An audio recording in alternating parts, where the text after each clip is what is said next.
بنو تمیم کے بارے میں، تو بنو تمیم کے بارے میں فضائل میں حدیث موجود ہے، اور یہ قبیلہ جو ہے یہ دجال سے جنگ کرے گا، یہ بھی حدیث میں آئے، اور یہ قبیلہ اس وقت سعودی عرب میں موجود ہے۔ بنو تمیم کے بہت سے لوگ ریاض میں دوسرے علاقوں میں موجود ہیں، اور میری ان سے ملاقاتیں ہوئی۔ یہ بنو تمیم والے، ان میں سے بہت سے لوگوں سے میری ملاقاتیں ہوئی۔ ان میں سے ایک ہے شیخ محمد العیبان ریاض میں، اور اس بنو تمیم میں ایک آدمی گزرا ہے، اللہ رب العزت نے جس کو بڑی شان دی ہے، بہت بڑا موحد انسان تھا۔ اس کا نام سن لیں، سنا دوں، محمد بن عبد الوہاب التمیمی رحمۃ اللہ علیہ، جسے نجدی کہتے ہیں، وہ محمد بن عبد الوہاب شیخ الاسلام، وہ مجاہد، وہ موحد، وہ اللہ کے اولیاء میں سے،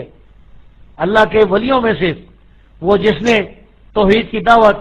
عرب میں پھیلائی، شرک کے اڈوں کو ختم کیا، یہ تمیمی قبیلے میں سے تھا۔ تو آل تمیم جو ہیں یہ بڑی فضیلت والے لوگ ہیں۔ یہ جو اسے نجدی کہہ کر مذاق اڑاتے ہیں، تو یہ سن لیں کہ نجد جس کے بارے میں نبی صلی اللہ علیہ وسلم نے پیشن گوئی کی تھی کہ وہاں سے شیطان کا سینگ نکلے گا، اس سے مراد ریاض کا نجد نہیں ہے،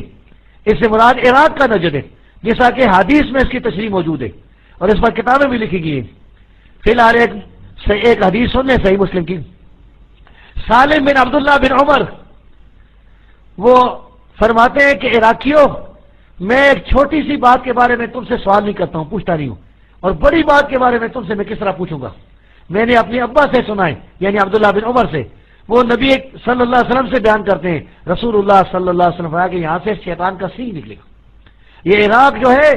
یہ فتنوں کی سرزمین، یہ شیطان کا سینگ عراق سے نکلے گا، تو یہ نجد عراق کا مراد ہے۔ اور یہ بھی یاد رکھیں کہ عرب کے علاقے میں 7 نجد ہیں، نجد حجاز والا بھی ہے، نجد عراق والا بھی ہے، نجد تہامہ والا بھی ہے۔ تو حدیث میں جس نجد کی مذمت آئی ہے وہ مدینہ پر، اگر مدینہ میں آپ کھڑے ہو جائیں تو آپ کے بالکل سامنے مشرق کی طرف یہ کوفہ کا شہر آتا ہے، عراق آتا ہے، اور اسی طرح تھوڑا سا اور آگے جائیں تو پھر قادیان بھی آتا ہے، اور دیوبند اور بریلی بھی آتے ہیں، یاد رکھیں۔ تو یہ مختلف شہر آتے ہیں۔